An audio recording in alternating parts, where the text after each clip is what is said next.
Сәлем, бұл мен Айдана, дәрігер-гинеколог. Каналыма қош келдіңіздер. Беріп жатқан ақпараттар пайдалы болатын болса, каналға жазылып, лайк басып, пікірге өздеріңізді мазалаған кез келген гинекологиялық сұрақтарыңызды қойсаңыздар, міндетті түрде жауап беремін. Және де каналға салынған видеоларды жіберіп алмас үшін қоңырау белгісін басуды ұмытпаңыздар. Бүгінгі тақырып УЗИ-дің балаға зияны бар ма, жоқ па?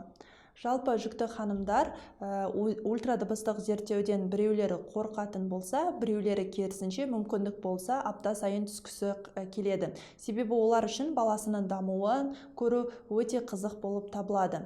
Сондықтан бүгінгі видеомда осы ультрадыбыстық зерттеудің зияны мен пайдасы туралы айтқым келеді. Жалпы жүктілік кезінде баланың жағдайын анықтауға көмектесетін бірден-бір әдіс осы ультрадыбыстық зерттеу.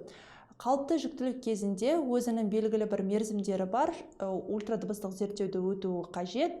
Ал кейбір ананың немесе баланың денсаулығында кінараттар болған кезде, онда жиі ультрадыбыстық зерттеуден өтуі керек уақыттар болып табылады. Жалпы барлық қалыпты жүктілік кезінде міндетті түрде 3 рет біз неден скринингтан өтеміз. Яғни бұл барлық жүкті ханымдарға қаласа да, қаламаса да өтуі керек мерзім болып табылады.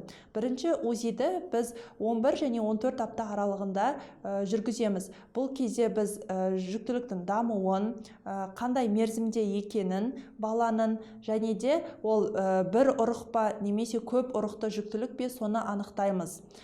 Келесі ультрадыбыстық зерттеуден өтетін мерзім ол 18-20 апта аралығында. Бұл яғни екінші скрининг деп аталады. Бұл кезде біз баланың дамуын, яғни даму ақаулықтары бар ма, жоқ па соны анықтаймыз.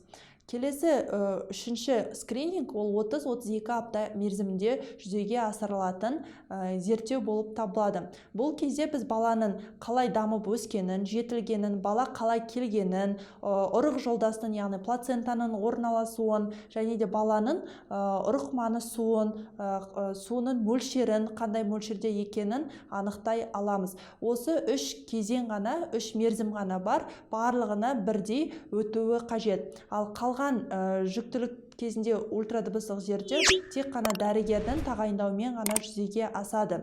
Жалпы 11-14 аптаға дейін көп қыз-келіншектер скринингтан бөлек ол жатырлық па, жатырдан тыс жүктілік па соны анықтау үшін ерте мерзімде жүрек соғысы бар ма, жоқ па соны анықтау үшін де түсуіне болады.